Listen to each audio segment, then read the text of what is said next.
they had clipboards. So those were real estate agents going around telling people, you better sell while you Blockbusting. That's called yeah, blockbusting. yeah. And so it's just like, and then, then I guess gangs started coming in to try to protect one another from stuff that was going on. And they helped usher out the rest of the white people, and it was all black. And then we start fighting each other. But the Mexicans that were coming into our community, we were cool with them because we were on the same level. We were all struggling together and trying to make it together. And they started setting up sting operations. Before they set up the sting operations, they started erecting prisons all in our community. They put one up in Compton and another one, I think it was Southgate. And after that was set up, then they came up with the 3 strike laws. And my friend Rick got pulled over for a joint behind his ear. That was 1 strike. And another strike, he had marijuana in his glove compartment when they pulled him over. And the 3rd strike, they put a Cadillac in front of these guys that were sitting on the porch talking, and a brand new Cadillac pulled in front of them. And they opened the doors, and a white man and a white lady walked around the block and left the car running. And the guys were just like looking at like, what's going on? They just sitting up there, they never came back later.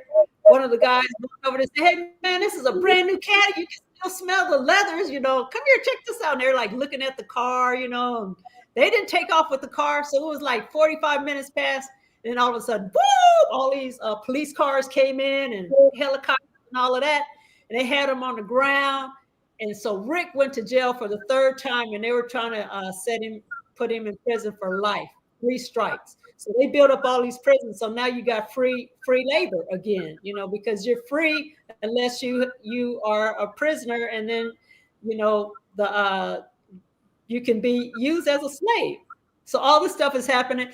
And so then the Muslims start going into the jails and working with these black people, saying, they're putting guns in our community. They're trying to do all this, trying to make us go to jail. We got to stop this. Let me tell you guys what's really going on. And so the Crips and the Pyrus, and now they call them the Bloods, they stopped fighting.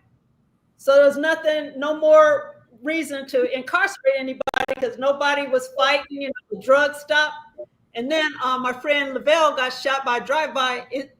These police started driving around in unmarked cars with brown bandanas and dark glasses, looking like gangsters, and they were going around shooting black people. So black people thinking the Mexicans are attacking them, and now the Mexicans and the blacks are feuding, back to jail. Here we go. This is a mess. Wow. But you named some things that are all systemic. So the first thing you talked about was moving into this neighborhood. That was the Great Migration, right? So moving into these neighborhoods. And then you talk about white flight, white people moving out. That's white flight.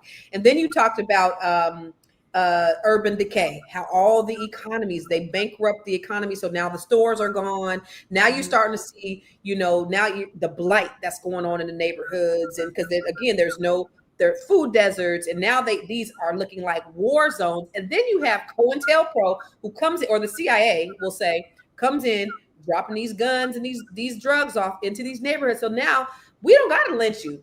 The Red Summer of 1919, where we was lynching people all over the place, y'all lynching yourselves.